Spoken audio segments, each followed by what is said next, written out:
اہل سنت کے یہاں یہ مشہور ہے کہ یکم محرم الحرام کو سیدنا عمر فاروق رضی اللہ تعالیٰ عنہ کی شہادت ہوئی. آپ نے محرم الحرام کے انٹروڈکشن میں کوئی ذکر ہی نہیں کیا. محرم الحرام کے میں یہ آتی ہی نہیں شہادت، ہمارا تو کلپ بھی چڑھ چکا ہے. یہ تو واقعہ کربلا کو ڈیلیوٹ کرنے کے لیے انہوں نے سیدنا عمر کو تختہ مشق بنایا نا. سیدنا عمر کی شہادت اسلام کی پیٹھ میں پہلا چھرا ہے جو گھونپا گیا. 2012 میں نے سیدنا عمر کی شان میں پورا لیکچر دیا، مسئلہ 65. یہ بخاری مسلم میں حدیث ہے، میری امت اور فتنوں کے درمیان ایک دروازہ ہے، جب وہ دروازہ توڑ دیا جائے گا تو میری امت پہ فتنے شروع ہو جائیں گے، اور وہ عمر ہے. سیدنا عمر کی شہادت سے ہی فتنے شروع ہوئے. تو لیکن سیدنا عمر کی شہادت یکم محرم کو نہیں ہوئی. اہل سنت کی مین 3 کتابیں مین سٹریم کی جو صحابہ کرام کے حالات و واقعات پہ لکھی گئی ہیں. نمبر 1 امام ابن عبد البر کی کتاب ہے الاستیاب، اس کو کھول کے آپ سیدنا عمر کا چیپٹر پڑھ لیں. دوسری کتاب اسود الغابہ امام ابن اثیر المتوفا 630 ہجری، وہ پڑھ لیں، اور اس کی شرح لکھی ابن حجر اسقلانی المتوفا 852 ہجری الاصابہ. یہ 8000 صحابہ کے حالات زندگی اردو میں بھی آ چکے ہیں، الاصابہ کا ترجمہ ہو چکا ہے. اس میں جا کے سیدنا عمر کی شہادت کا چیپٹر پڑھ لیں. تو خود وہ ائمہ یہ کہہ رہے ہیں کہ سیدنا عثمان کی بیعت بھی محرم سے پہلے ذوالحجہ کے مہینے میں ہو چکی تھی، اور بخاری میں آتا ہے کہ وہ 3 دن کے بعد ہوئی تھی. تو سیدنا عمر کی شہادت ہے 26 ذوالحجہ 23 ہجری. ایون گوگل میں جا کے لکھیں حافظ اللہ تعالی، اس میں 26 ذوالحجہ لکھی ہوئی ہے، اور وہ سنیوں کا بنایا ہوا پیج ہے. یہ تو یہاں پہ خوارج پارٹی نے آپ کو تک یکم محرم کے جلوس بھی نکالنے شروع کر دیے. ربیع الاول کے جلوس بدعت، یکم محرم کا سنت. تو نبی اسلام کی عظمت سے زیادہ پھر ان کو نہ سیدنا عمر کی عظمت سے کو لینا دینا نبی اسلام کی.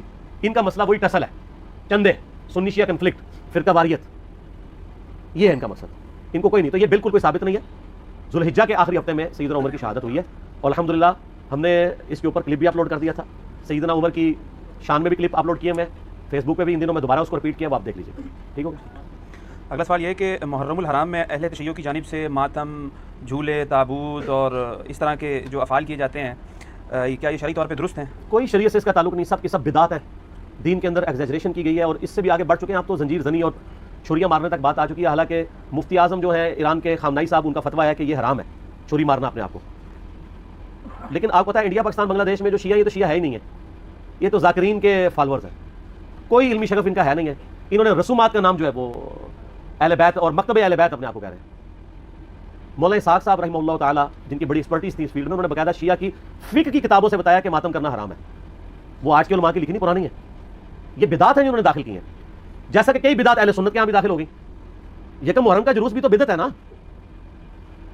اگر 10 محرم کا بدعت نکالا ہوا انہوں نے، پروگراموں کے میں خلاف نہیں ہوں، آپ کریں، سارے خلفائے راشدین کے پروگرام کریں، لیکن سڑکیں بلا کر کے لوگوں کو تکلیف میں ڈالنا، مریض ہاسپٹل تک نہ پہنچ سکے، بچے اسکولوں تک نہ پہنچ سکیں، اور اس طریقے سے یہ معاملات کو کرنا یہ نہیں ہونا چاہیے. آپ کنٹرول انوائرمنٹ کے اندر کسی گراؤنڈ میں سرمنی کریں، کسی مسجد میں کریں، کسی امام بارگاہ میں کریں، ضرور کریں.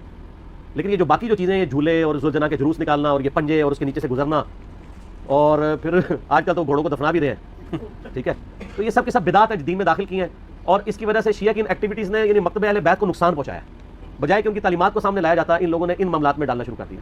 ماتم بھی بالکل حرام ہے. میں نے یوٹیوب پہ میرا کلپ آلموسٹ 20 لاکھ کے قریب لوگ دیکھ چکے ہیں. ماتم کے حق میں شیعہ کے 3 دلائل، میں نے اس کا جواب دیا، اور اس میں جو ایک ٹاپ آف دا لسٹ یہ پیش کرتے ہیں، میں حصول برکت کے لیے عرض کر دیتا ہوں. بلکہ میں اگلے دن ایک شیعہ عالم کو دیکھ رہا تھا، تو وہ دنیا ٹی وی پہ ایک پروگرام تھا، اس پہ بیٹھ کے وہ کہہ رہے تھے کہ جی پہلا ماتم تو سیدہ عائشہ نے کیا.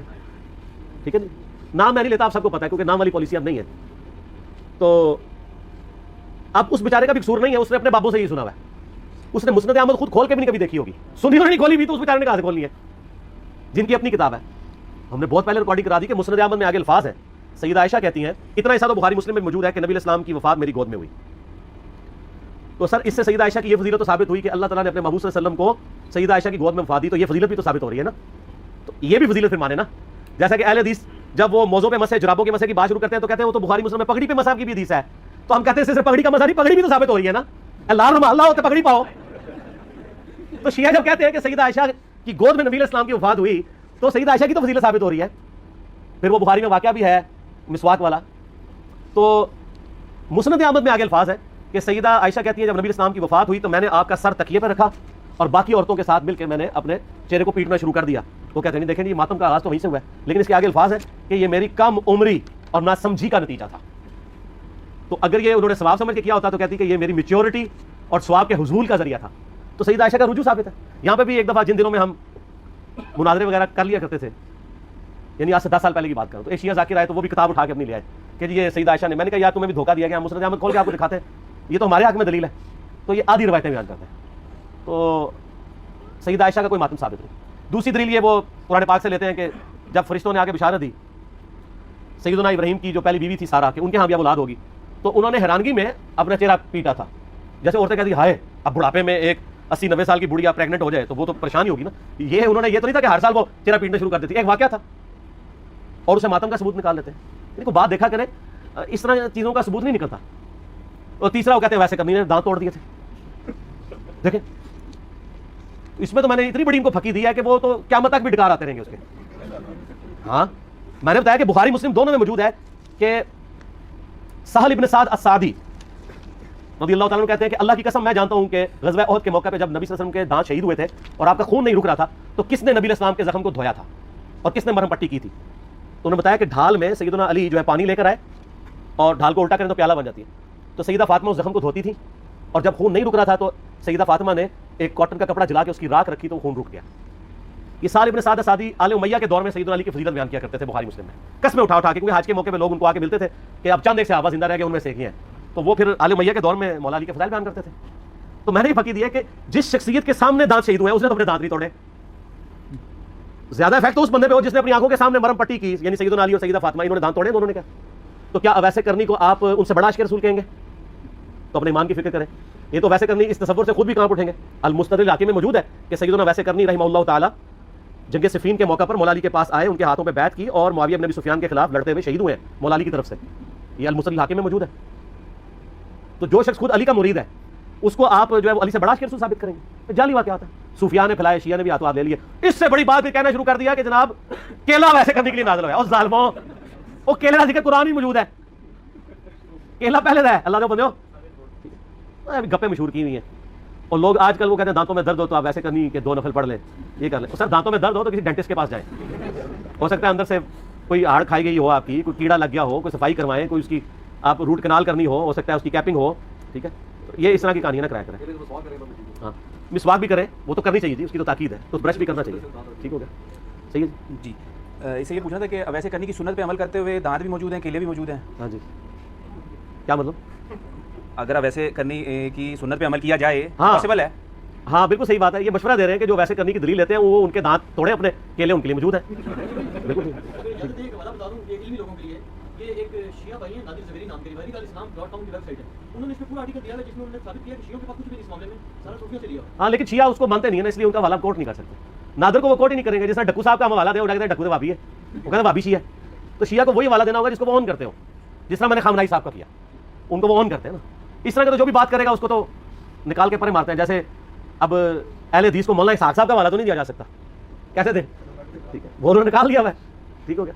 اچھا اگلا سوال یہ کہ محرم کے مہینے میں عموماً جو ہیں وہ سنی اور شیعہ بھائیوں کے درمیان جو ڈیبیٹس ہوتی ہیں، ڈسکشنز ہوتی ہیں، تو وہ جو ہیں اہل سنت ہیں وہ اہل تشیع بھائیوں کو رافضی کہہ رہے ہوتے ہیں، اور جو اہل تشیع ہیں وہ اہل سنت میں ان کو نازبی، خارجی، یزیدی کہتے ہیں. تو یہ جو اصطلاح ہیں یہ آپس کے ٹسل میں ہی ڈیوائز ہو گئی ہیں یا یہ واقعتاً کوئی پیچھے سے اس کا؟ دیکھیں اصطلاح تو اپنی اصل میں موجود ہے لیکن اس کی امپلیمنٹیشن جو ہے نا وہ غلط ہو رہی ہوتی ہے.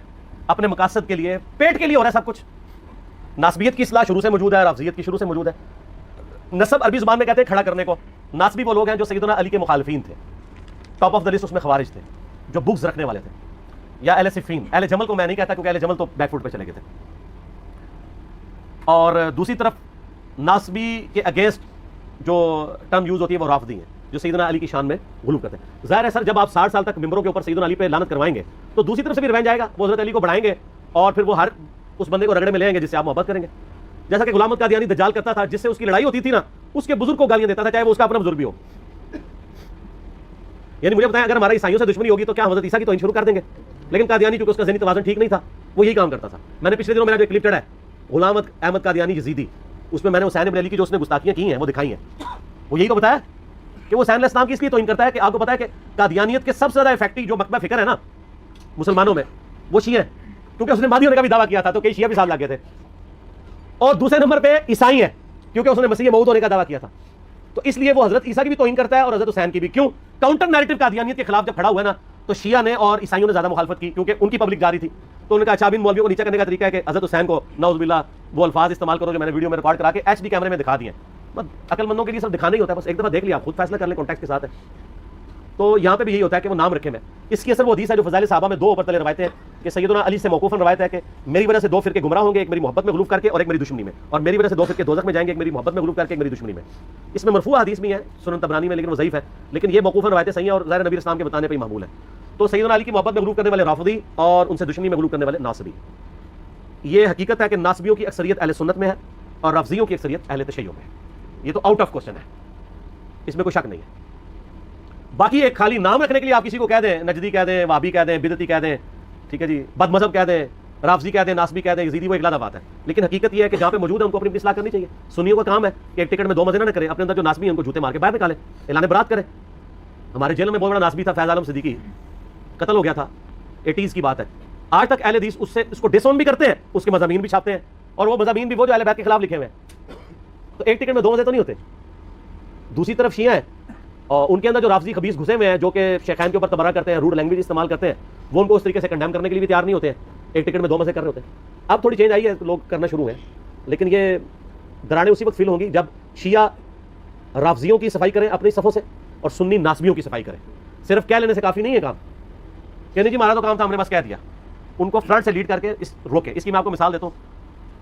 2006 کی بات ہے آلموسٹ. میں ایک دفعہ گولڈے گیا، اس وقت میں بھی بریلوی تھا، لیکن میں کئی چیزوں کے خلاف تھا. شروع سے ہی تھوڑا بہت ذہن کھلنا شروع ہو گیا تھا. تو وہاں کے جو مفتی تھے، میں نے ان سے کہا کہ یہ یہاں پہ عورتیں آ کے بے پردہ عورتیں یہاں مزارات پہ آ رہی ہیں، ان کو آپ منع کیا کریں. ان کا جی ہم نے وہاں بورڈ لکھ کے لگا دیا نا، اور کیا کریں. بورڈ لکھ کے لگایا ہے گاؤں کی عورتوں کے لیے، ان کو پڑھنا بھی نہیں آتا. میں نے کہا صرف یہ کافی ہے، آپ ان کو روکیں بائی فورس، قبر تک پہنچے ہی نا، محمد کھڑے کر دیں، اندر آنے نہ دیں. لیکن وہ چاہتے بھی نہیں، اندر آئیں گے تو چندہ دیں گی نا. غریب غریب عورتیں بوڑھی بوڑھی اپنے دوپٹے کھول کھول کے اس میں سے 5-5 روپے کے سکے بھی، وہ پیرے وہاں پیر بیٹھے ہوتے ہیں ان کو پکڑا رہی ہوتی ہیں، اور وہ بھی ایسے بے شرم پکڑ لیتے تھے، 5 روپے بھی واپس نہیں کرتے تھے. تو پھر میں نے ان کو اس وقت ایک پھکی دی. بریلویت کے زمانے میں بھی پھکی میں دیتا تھا. میں نے کہا جی مجھے بتائیں، اگر یہاں پہ کوئی بندہ آ کے آپ کے جو قبر میں دفن شدہ بزرگ ہیں ان کو گالیاں نکالنی شروع کر دے، تو پھر آپ ایک وہاں پلے بورڈ ہی لگائیں گے کہ بزرگوں کو گالیاں دینا منع ہے، یا روکیں گے؟ کہتا ہے جی ایسی کی تیسی روکیں گے. تو میں نے کہا اس کا مطلب ہے کہ بزرگوں کی حمیت آپ کے دل میں شریعت محمدیہ صلی اللہ علیہ وآلہ وسلم سے بڑھ کر ہے. اس کا جواب اس مفتی کے پاس کوئی نہیں تھا، نہ کسی اور مفتی کے پاس ہوگا. اور یہ حقیقت ہے. ان کو اپنے باب عزیز ہے. اتخذوا احبارهم ورهبانهم اربابا من دون اللہ. انہوں نے اپنے بزرگوں اور جوگیوں کو رب مان لیا اللہ کو چھوڑ کے. یہود و نصارہ والی خرابی اس امت میں بھی آئی ہے، بخاری مسلم میں حدیث ہے. تو میں وہی خرابیاں پیدا ہوئی جو اگلوں میں پیدا ہوئی تھی، قدم با قدم، بالشت بر بالشت، حتیٰ کہ ان میں سے کوئی گوہ کے سراغ میں داخل ہوا تم بھی یہی کام کرو گے. صحابہ نے پوچھا یہ اگلے لوگوں سے مراد یہود و نصارہ، آپ نے فرمایا وہ مراد نہیں تو اور کون سے لوگ مراد ہیں؟ تو آپ صلی اللہ علیہ وسلم نے پہلی پریڈکشن فرما دی. ٹھیک ہو گئی.